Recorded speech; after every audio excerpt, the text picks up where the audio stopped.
everybody. Welcome back to Okies Eden, and I want to just briefly go over the chitting process one more time. I have two other videos that I'll somehow link to this video. I'm going to go in reverse here. So these here I'm probably going to plant on Monday. I could plant them today, but tomorrow and Sunday we're supposed to get some cold weather, and then it's supposed to warm back up into the 70s. So then I'll plant those. But you know, these when the sprouts get 3/4 to an inch long, they're pretty well on their way, ready to plant. So these will be planted by Monday. Next up, we have from the chitting process here, the eyes have sprouted, and they're getting there. They're probably about 2 weeks away, but you'll see even more eyes here.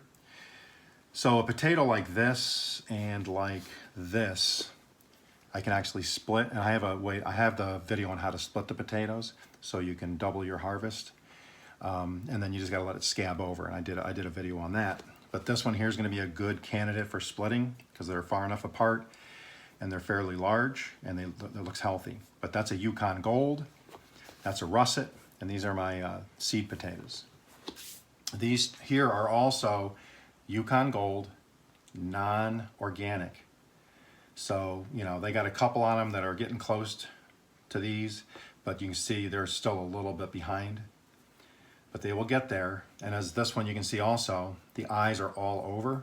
So, oh, one fell off. So I'll be able to actually cut this one and be able to double up on that one. Same here. If these two are healthy, I can cut that and get two out of this one.